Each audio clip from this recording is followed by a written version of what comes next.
Audio पिटारा सुनना जरूरी है। नमस्ते दोस्तों, आपका स्वागत है दिल से दिल तक विद खुशी में। बेहतरीन लव स्टोरीज को सुनने के लिए मेरे चैनल को सब्सक्राइब करें और बेल आइकन को दबाना न भूलें ताकि आपको हर अपडेट मिलता रहे। दिल से दिल तक पॉडकास्ट में आपका स्वागत है। मुंबई की रातें लाखों सपनों को समेटे हुए हैं। कुछ सपने सच होते हैं, कुछ अधूरे रह जाते हैं, लेकिन कभी कभी इन्हीं रातों में मुलाकातें होती हैं, ऐसी मुलाकातें जो जिंदगी का रुख मोड़ देती हैं। ये कहानी है अहाना और वरुण की, जिन्हें मुंबई की एक रात एक अनजान सफर पर ले चल पड़ी। अहाना इंदौर की रहने वाली एक राइटर थी। बचपन से ही कहानियों की दुनिया में खोई रहती थी। उसका सपना अपने नॉवेल को छपवाना था। मुंबई, सपनों का शहर, उसे अपनी तरफ खींच रहा था। एक दिन उसने हिम्मत जुटाई और घर वालों को मनाकर मुंबई आ गई। शुरुआत मुश्किल भरी थी। महंगे फ्लैट, अजनबी शहर, अकेलापन, ये सब उसे घेर लेते थे। उसने कई जगहों पर पीजी मतलब पेइंग गेस्ट करने की कोशिश की, लेकिन कुछ नहीं मिला। आखिरकार एक हॉस्टल में उसे जगह मिली।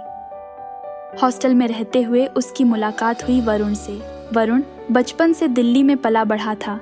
एक सॉफ्टवेयर इंजीनियर के तौर पर मुंबई काम करता था। स्वभाव से मिलनसार था, हमेशा दूसरों की मदद के लिए तैयार रहता था। जब से वो मुंबई आया था, इसी हॉस्टल में रह रहा था। उसे यहाँ रहते हुए 5 साल हो गए थे।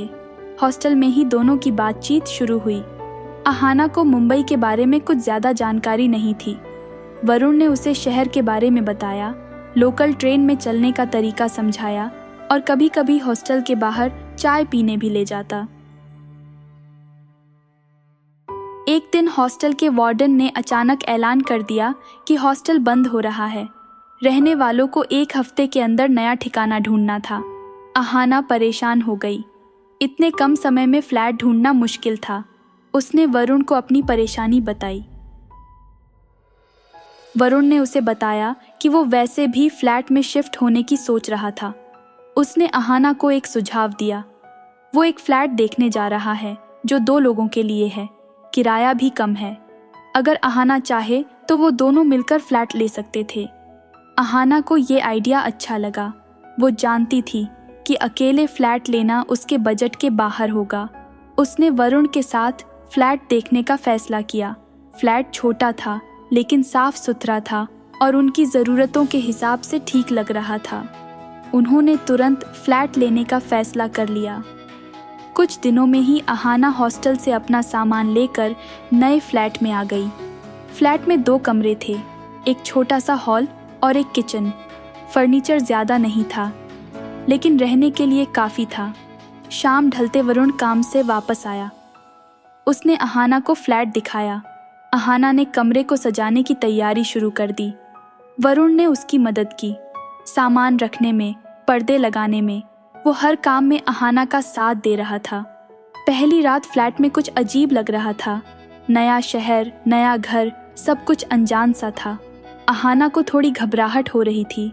वरुण ने ये समझा। उसने किचन से चाय बनाई और उस रात दोनों ने देर रात तक बातें की। अहाना ने उसे बताया कि मुंबई आने का उसका सपना क्या है। उसने अपने नॉवेल के बारे में बताया जो अभी तक किसी पब्लिशर को पसंद नहीं आई थी।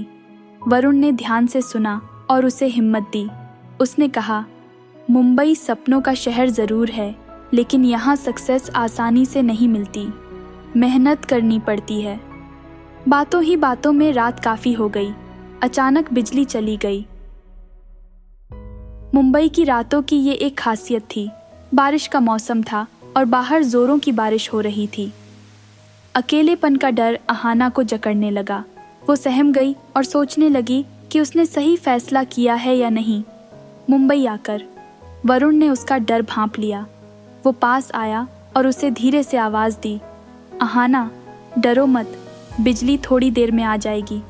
उसने अहाना को सोफे पर बैठाया और अपनी बुक शेल्फ से एक किताब निकाली। वरुण को किताबें पढ़ने का बहुत शौक था। उसने अहाना को बताया कि बारिश की रातों में उसे किताबें पढ़ना अच्छा लगता है।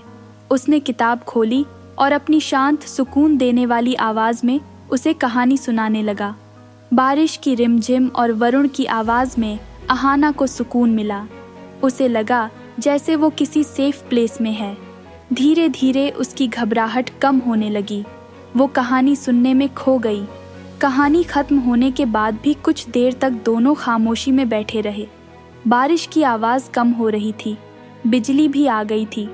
कमरे में रोशनी होने से अहाना को थोड़ा अजीब लगा।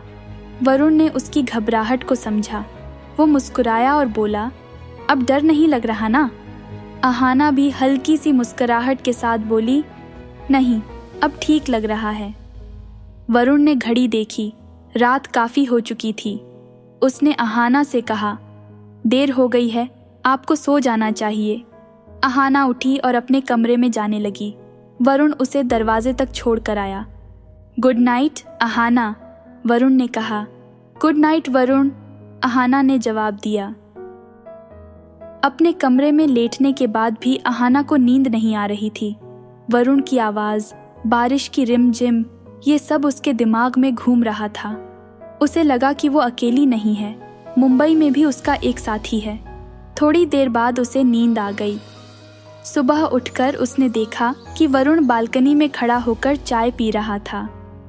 गुड मॉर्निंग अहाना, वरुण ने मुस्कुराते हुए कहा। गुड मॉर्निंग वरुण, अहाना ने जवाब दिया। उस सुबह से उनकी एक नई जिंदगी शुरू हुई थी। एक अनजाना शहर, एक अनजान साथी, लेकिन दोनों को ये एहसास हो रहा था कि ये सफ़र शायद उन्हें किसी अनजानी मंजिल तक ले जाएगा। मुंबई की बारिशों में भी प्यार का मौसम खिल सकता है। अहाना और वरुण की कहानी में आगे क्या होगा, ये जानने के लिए सुनते रहिए दिल से दिल तक विद खुशी का अगला एपिसोड। उम्मीद है यह कहानी आपके दिल को छू रही होगी। कमेंट और रेट करके मुझे ज़रूर बताएं और अपने दोस्तों के साथ इसे ज़रूर शेयर करें। अगर आपके पास भी ऐसी प्यार की कहानी है तो मुझे शेयर करें podcast@audiopitara.com पर, और मेरे साथ जुड़े रहने के लिए फॉलो और सब्सक्राइब करें। दिल से दिल तक विद खुशी, available in all major audio streaming platforms. अगर आप इस पॉडकास्ट को बिना एड्स के सुनना चाहते हैं तो अभी डाउनलोड करें audio Pitara app from Google play store. आपको यह प्यार भरी कहानी कैसी लगी? लाइक, कमेंट करके मुझे ज़रूर बताएं। अपने दोस्तों के साथ शेयर करें और चैनल को सब्सक्राइब करना ना भूलें। ऑडियो पिटारा सुनना जरूरी है।